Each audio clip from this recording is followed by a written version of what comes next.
Good morning, class family. It's a marvelous Monday. Let's look at our message together. Show me that you are a team and a class family. Follow on with your eyes and listen with your ears. Use your finger to point. Ready? Let's start with the date. November 15th, 2021.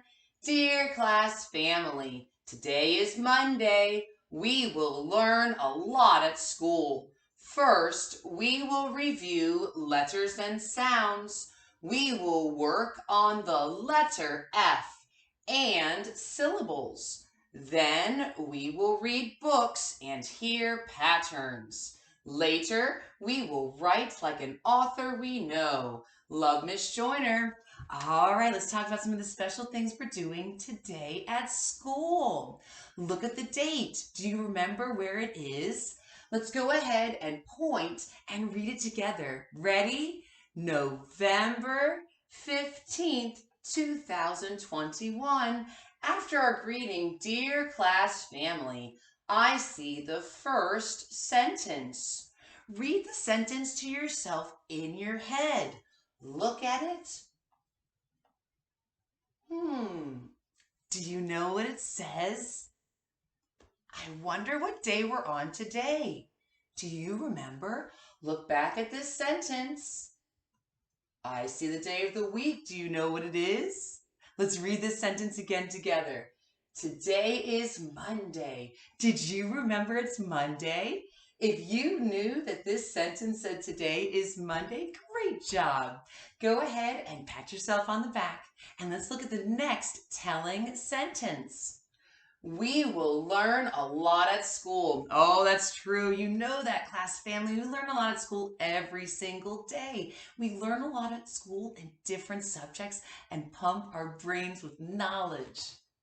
First, we will review letters and sounds. So we will review letters and sounds. As we're saying our good mornings to each other, we'll start with A, apple, I, and go all the way to Z, zebra, Z. And we're going to review the letters and sounds as we're saying hello to each friend in our class family this morning. All right, and look what we're going to be focusing on also. We will work on the letter F and syllables. So we are going to be practicing the letter F, like F, fun, F. When you make a letter F, remember, for a lowercase letter F, you're going to start towards the top, go up, over, down, and across. Practice in the air, go up, down, and across. So over, down, across. Practice again because we're going to be writing this in a moment on our whiteboards and practicing this letter F, like F, fun.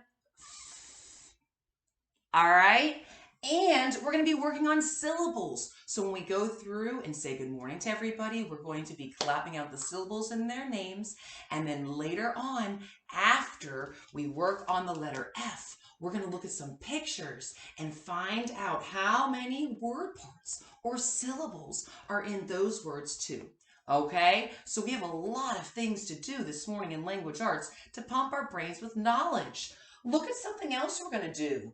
Then we will read books and hear patterns. So we've been focusing on books with pattern sentences throughout the story. We're going to be looking back at some familiar pattern books, and we're going to check out a new one too. Later, we will write like an author we know. Love, Miss Joyner. Okay, so we'll be starting a new book, and that will be using pattern sentences, just like the authors that we read about when we've been reading their stories and how they have used their words to have pattern sentences on each page. We're going to hear that repetition and the patterns, and you are going to be writing your own story too. Those pattern sentences. I can't wait to start that during writing workshop this week. Okay, remember, when we are looking at the pattern books, you're going to be a great communicator and you're going to read, understand, and learn. And we're going to learn about how authors write with patterns and pattern sentences in their stories. Now, you're going to also be a great communicator in just a moment to practice those communication skills. You're going to practice being a good listener as friends are sharing. Before I share how you are going to be a great communicator by answering this next question, let's give yourself a fantastic on this Monday. Get your fans ready. Fantastic. Okay, so here's the question. Get ready for our T chart with yes or no answers. We're going to do our tally marks, and then you're going to be a good communicator and share your reason why. Look at the picture first. Here's the question. Do you like macaroni and cheese? Oh, do you? Do you like macaroni and cheese? Okay, so we're going to figure out if your answer is yes or no and share why that's your answer. Let's practice being a great communicator. Do you like macaroni and cheese?